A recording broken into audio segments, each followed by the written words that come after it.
ஸ்ரீ குருப்யோ நமः. ஹரி ஓம். குரு ராகவேந்திரா. பிரார்த்த சங்கல்பத்திலே நம்ம இதுவரையும் 7 பகுதிகளை பார்த்தோம். இன்னைக்கு 8வது பகுதி, அபிமானாதி சர்வதோஷ தூராணாம் அசூயா ஈர்ஷ்யாதசேஷ மனோதோஷ நிவர்த்தகானாம் நித்யா அபரோக்ஷீகிருத ரமாயுக்த அசேஷ பகவத் ரூபாணாம் அத்தேவ விலீன அசேஷ பிரகிருதி பந்தானாம் அத்தேவ தூரோர்சார்ஜ அசேஷ அனிஷ்டானாம் அத்தேவ பக்தாசேஷ்ட அனிஷ்ட நிவர்த்தகானாம் பிரணவோபாசகானாம் அஸ்மதாதி குருணாம் ஸ்ரீமத் ஆனந்த தீர்த்த ஸ்ரீமத் சரணானாம் அந்தர்யாமின் அனிருத்த பிரத்யும்ன சங்கிருஷ்ண வாசுதேவாத்மக ஸ்ரீ மத்வபல்லவ ஸ்ரீ லக்ஷ்மி வேதவியாசாத்மக. இதெல்லாம் நம்ம பார்க்கலாம். அபிமானா, இப்போ நடுவில் பகவான் ஸ்ரீஹரியை பற்றிய குணங்கள் எல்லாம் குருராஜர் சொல்லிட்டு வந்தார். மீண்டும் வாயுதேவரை பற்றி இந்த இடத்துல மத்வாச்சாரிய குறிப்பாக சொல்லி அவங்களுடைய குவாலிட்டிஸ் மறுபடியும் திருப்பி சொல்றாங்க. அபிமானம் சர்வதோஷ தூரானாம். அபிமானம், அதாவது பந்தம், மற்றவர் மேல் ஒரு பிரியம், ஒரு அதீதமான பிரியம் வைத்துக் கொள்வது, அவர்கள் மேல் பாசம் வைத்துக் கொள்வது, இந்த மாதிரி எந்த விதமான சர்வ தோஷம், இதெல்லாம் ஒரு தோஷத்துல கணக்காக வருது. அப்படின்னா நம்ம மற்றவர்கள் உறவினர் மேலேயோ நம்ம குடும்பத்தின் மேலேயோ பாசம் வைக்கக்கூடாதுங்கல்ல. அந்த பாசம் ஒரு அளவு கூட இருக்கணும். உள்ளுக்குள்ள நீங்க தனித்து இருக்க வேண்டும். You should not isolate your self, but you insulate your self.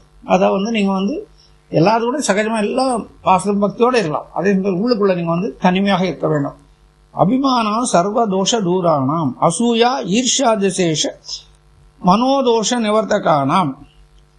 எல்லா குறைகளும், இந்த மாதிரி தோஷங்களே இல்லாதவர், அதாவது பற்று பாசம் பந்தம் எல்லாம் இல்லாதவர், அதில் பற்றுதல் பொறாமை கோபம் இந்த மாதிரி இருக்கக்கூடிய நமக்குள்ள இருக்கும் குறைகளும் அவர் அழிப்பவர். ஏன்னா பாசம் பந்தம் அவருக்கு இருந்தோன்னு வச்சுங்களேன், நமக்குள்ள பாசம் அவரால் அழிக்க முடியாது. ஏன்னா முதல்ல அவருக்கே அழிக்க முடியல, அப்புறம் நமக்கு எப்படி அழிக்கிறது? ஆனா வாயுதேவர் பொறுத்தவரை அப்படி கிடையாது. அவர் ஆல்ரெடி எந்த பந்தமும் தோஷமும் இல்லாதவர். அதாவது பந்தம் என்ன வரும், அடுத்தவர் மேல பொறாமை கோபம் அப்புறம் எரிச்சல் இந்த மாதிரி வரக்கூடிய குணங்கள் எல்லாம் அவர்கிட்ட அறவே கிடையாது. அப்படி சுத்தமானவரா இருக்கனால்தான் நமக்குள்ளே இருக்கக்கூடிய இந்த அழுக்காறு அப்புறம் கோபம் வருத்தம் இந்த மாதிரி கூடிய தோஷங்கள்லாம் அவர் நிவர்த்தி செய்ய முடியும். அப்புறம் நித்யா அபரோக்ஷீகிருதர் அமாழ்த்து அசேஷ பகத் ரூபானம். அபரோக்ஷகிருதம் அப்படின்னா அதாவது அகக்கண்ணினால் அவர் இறைவனை பார்க்கக்கூடியது. இறைவனை அகக்கண்ணினால் பார்க்க வேண்டும். அது மாதிரி இறைவனை அகக்கண்ணினால் பார்க்கும்போது ரமாயுக்த க்ஷீராப்தி சேஷசாய் ரமாயுக்த அசேஷ பகத் ரூபானாம். அதாவது கடவுளை மகாலட்சுமியோட சேர்த்து தான் நம்ம தியானம் பண்ணணுங்கிற ஒரு ரூல் இருக்கு. பகவானை தனித்து நீங்க இப்ப வெங்கடரமண சுவாமி இருக்கன்னா வெங்கடரமண ஹிருதயத்திலே மகாலட்சுமி இருக்கிறார். நம்ம நினைக்கலாம் வெங்கடரமணன் தனியா நின்று இருக்காரு. இல்ல, அவருடைய மகாலட்சுமி நெஞ்சில இருந்துட்டே இருக்காங்க, எப்பவுமே இருக்காரு. பகவான் லட்சுமி பிரியறதே கிடையாது. ஒரு பிரிஞ்சா அதனுடைய பிரச்சனையே வேற ஆயிடும். அதனால அபரோக்ஷீகிருத மகக்கண்ணால் இறைவனோட மகாலட்சுமியோட சேர்த்து இறைவனை எப்பொழுதும் பிரார்த்தனை செய்யக்கூடியவர். அத்தேவ விலீன அசேஷ பிரகிருதி பந்தானாம். அதனால நமக்கு இந்த பிரகிருதி பந்தம்னா நம்ம பக்தர்கள் நம்முடைய நண்பர்கள் மேல வைத்திருக்க பாசம், குடும்பத்தினர் உறவினர் மேல வைத்த பாசம், இது எல்லாம் அவர் அப்படியே நம்ம நீக்கி வைக்கிறார்.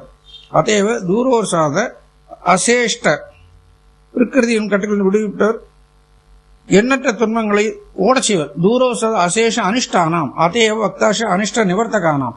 பக்தர்களுக்கு இருக்கக்கூடிய இதே மாதிரி தோஷங்கள், அதாவது பந்தம் பாசம் இருக்கக்கூடிய தோஷங்களை எல்லாம் கொஞ்சமா விடுவார்.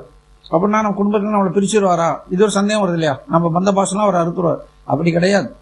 அதாவது தேவையற்ற அதீதமான ஒரு பாசம், அதீதமான முறையில் அவர்கள் தவறு செய்து கொண்டு நம்மளால் கண்டிக்க முடியாது. அப்பேரிட்ட பாசங்களை எல்லாம் அவர் அந்த இடத்துல அறுத்து விட்டுருவார். அப்ப என்ன ஆகும், நம்ம கரெக்டா இருந்துட்டோமோ, எந்த இடத்துல நம்ம பாசம் பந்தம் பாசத்தை காட்ட வேண்டுமோ அந்த இடத்துல பாசத்தை காட்டலாம். எந்த இடத்துல நம்ம ஸ்ட்ரிக்டா இருக்கணுமோ அந்த இடத்துல ஸ்ட்ரிக்டா இருக்கணும்.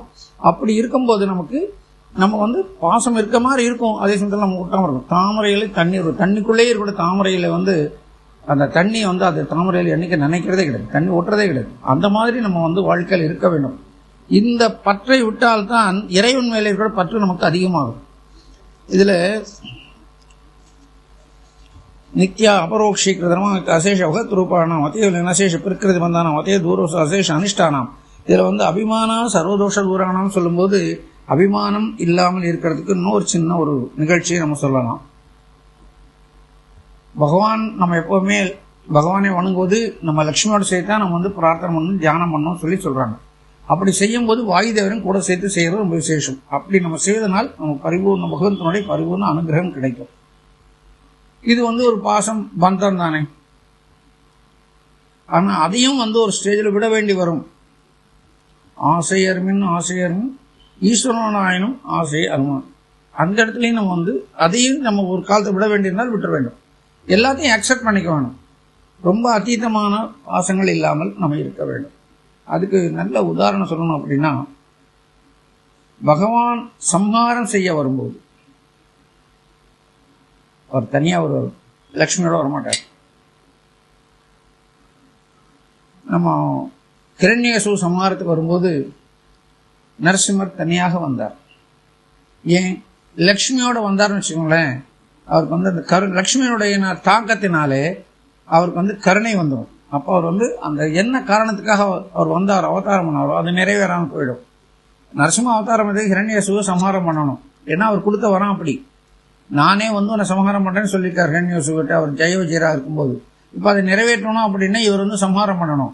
சம்ஹாரம்னா லட்சுமி கூட வந்தான்னு வச்சுங்களேன், ஒரு நாள் சம்ஹாரம் பண்ண முடியாது. அந்த பந்தம் இங்கே தடுக்கும்.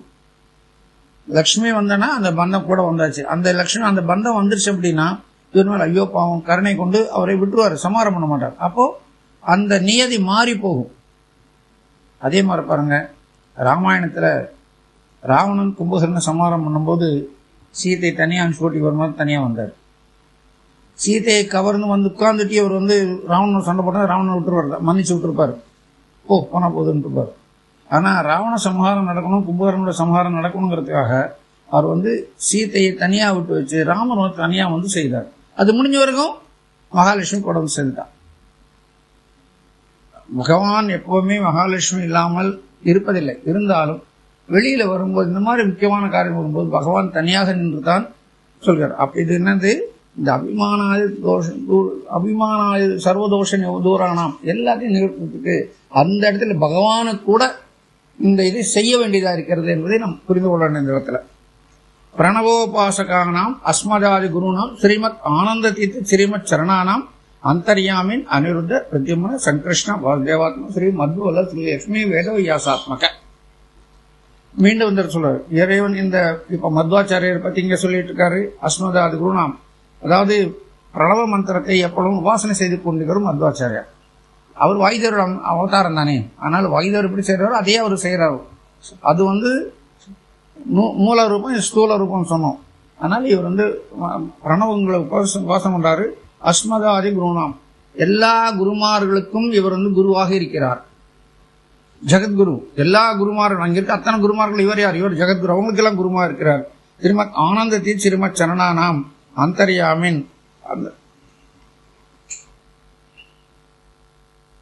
அதாவது அவருடைய அந்த ஆத்ம தீர்த்தர், அதாவது மத்வாச்சாரியாருடைய ஹிருதயத்திலே எப்படி வசிக்கிறார் அப்படின்னா, அவர் சங்கர்ஷ்ண வாசுதேவ அனிருத்த பிரத்யும்ன சங்கர்ஷ்ண வாசுதேவாத்மக ஸ்ரீ மத்வல்லவ ஸ்ரீ லட்சுமி வேதவியாசாத்மக. பகவானை நாராயணன் அவர் எப்படி 4 ரூபத்திலே அவர் பார்க்கிறார். அனிருத்த பிரத்யும்ன சங்கர்ஷ்ண வாசுதேவராக நாராயணன் அவர் பார்க்கிறார். மத்வாச்சாரியர் தியானம் பண்றாரு பகவானை 4 ரூபங்கள்ல அப்படி தியானம் பண்றாரு. அப்புறம் என்ன, மத்வல்ல ஸ்ரீ லட்சுமி வேதவியாசாத்மக, வேதவியாசரையும் அவர் பூஜை பண்றார், உபாசனம் பண்றது. வேதவியாசர் உபாசனம் பண்றாரு. அது நம்ம சொன்னோம் இதுக்கு முன்னால் ஒரு எபிசோட்ல சொல்லியிருக்கோம் இல்லையா. அவர் நம்ம திருவிக்ரமாச்சாரியார் அவர் பூஜை பண்ண பார்க்கும்போது ஒரு ரூபத்திலே ஆஞ்சநேயர் ரூபத்திலே ராமரையும் பீமனாக கிருஷ்ணனையும் மத்வாச்சாரியும் வேதவியாசரையும் பூஜை பண்ணான்னு சொல்லிட்டு, அந்த வேதவியாசர் இவருடைய குரு. நமக்கெல்லாம் குரு மத்வாச்சாரியார். அந்த மத்வாச்சாரியார் குரு வேதவியாசர். வேதவியாசரையும் அவர் லட்சுமி வல்லவ வேதவியாசர், லட்சுமியோட கூடிய வேதவியாசர். அவர் பேரு அம்பரணியின் பேர். வேதவியாசருடைய மனைவியா இருக்கிறவர் அம்பரணியின் பேர். அம்பரணி சாட்சாத் மகாலட்சுமி. அப்ப எப்படி வேதவியாசர் யாருமே இல்லை, சாட்சாத் நாராயணனே. அதனால்தான் அம்பரணி வேதவியாசர், லட்சுமி வேதவியாசாத்மக அப்படின்னு சொல்றாங்க. அப்பேற்பட்ட அந்த லட்சுமியோட சேர்த்து நம்ம வந்து பகவானை நம்ம தியானம் பண்ணும்போது இறைவனோடு சேர்த்து லட்சுமியோடு சேர்த்து நம்ம தியானம் பண்ணணும். அதோட வாயுதேவரும் அவர் கூட இருந்து அவரை இருக்கிற மாதிரி நம்ம வந்து தியானம் பண்ணணும் அப்படிங்கிற நமக்கு இந்த கைட்லைன்ஸ் இங்கே கொடுக்குறாங்க. அடுத்தது நம்ம வந்து அடுத்த எபிசோடில் நம்ம பார்ப்போம். இதை வந்து உங்களுக்கு வந்து கொஞ்சம் பூரா தத்துவங்கள் தான், நம்ம இதில் ஒன்றும் நடுவில் ஒன்றும் கரெக்ட் பண்ண முடியாது. அதனால் கொஞ்சம் போர் அடிக்கிற மாதிரி இருக்கும். பட் மீனிங் நம்ம புரிஞ்சுக்கிறதுக்கு உங்களுக்கு ஓயாமல் இருக்கிறதுனால நம்ம அதை வந்து மாற்றாமல் நம்ம சொல்லிட்டு இருக்கோம். மீண்டும் பார்ப்போம். முடிந்த அளவுக்கு நம்ம அதை வந்து இன்ட்ரெஸ்டிங்காக கொண்டு வரதுக்கு முயற்சி பண்ணிட்டு இருக்கேன். நன்றி. குருராஜா.